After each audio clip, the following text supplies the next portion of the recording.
Bonjour, je suis François Delivray, chercheur de sagesse, et je vais tenter de répondre à votre question: qui est cet homme?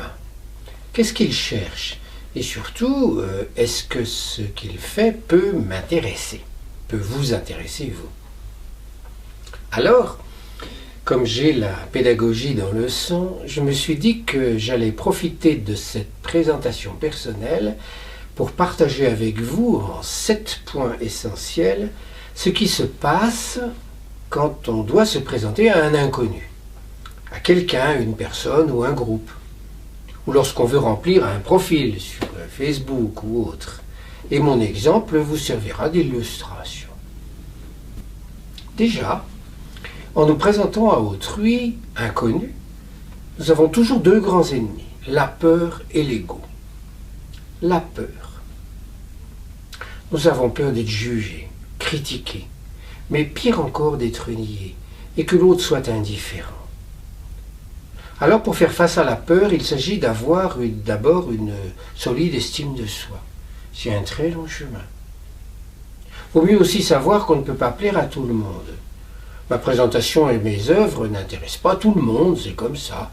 Il vaut donc mieux que ceux et celles que cette présentation n'intéresse pas s'en aillent. Nous ne sommes pas faits pour faire un bout de chemin ensemble, c'est comme ça, au moins pour le moment. Et une troisième voie, très efficace et concrète face à la peur, c'est de s'adresser surtout à ceux et celles qui sont potentiellement intéressés par notre compétence ou par nos réalisations. En ciblant, on a plus de chances d'être accepté. Par exemple, il est vraisemblable que si vous êtes arrivé jusqu'à mon site et jusqu'à cette vidéo, c'est que nous avons quelques points en commun. Je peux ainsi supposer que vous avez l'esprit ouvert, que vous avez fait ce qu'on appelle du développement personnel, que vous vous intéressez aux questions de spiritualité, même si vous n'êtes pas croyant, que vous vous intéressez à la culture, à l'imaginaire. Et puis, je peux penser qu'enfin vous avez envie que ça aille bien, à la fois pour vous, les autres, le monde. Passons au deuxième élément, c'est l'ego, le deuxième ennemi.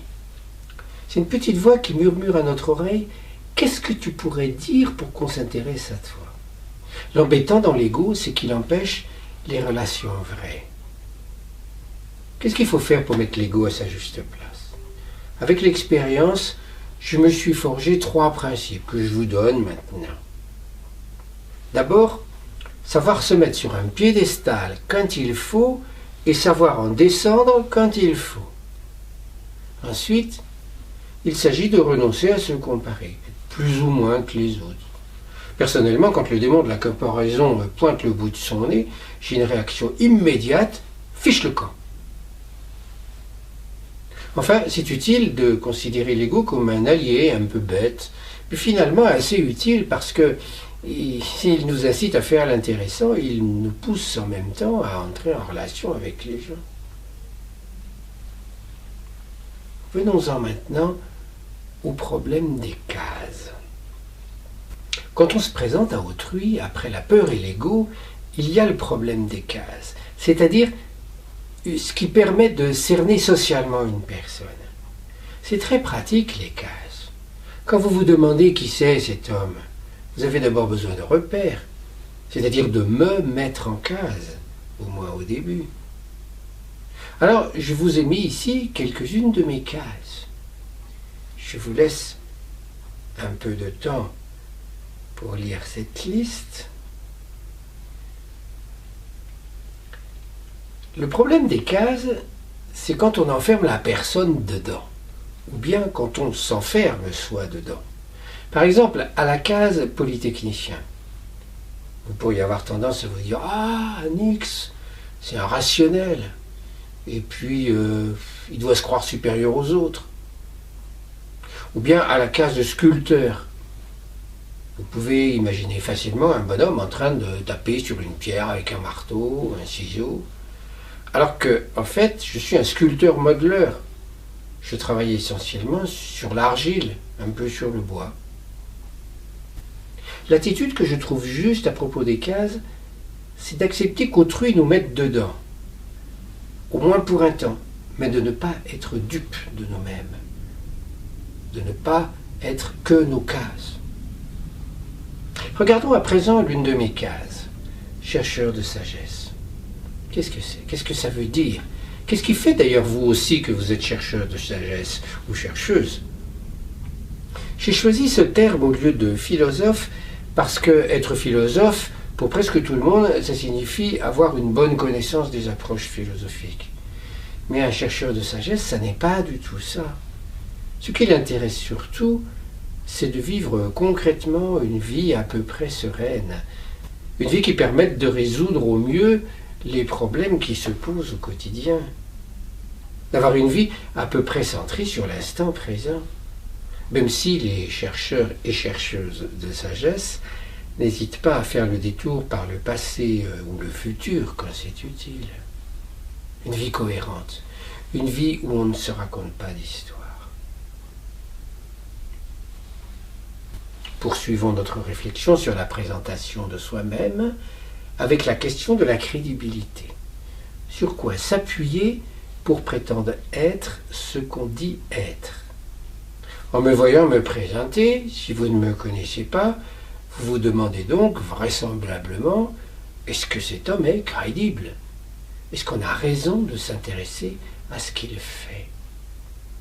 Alors, je vous ai mis ici quelques-unes de mes grandes réalisations de ma vie, y compris la première, quand j'étais ingénieur, j'avais 27 ans.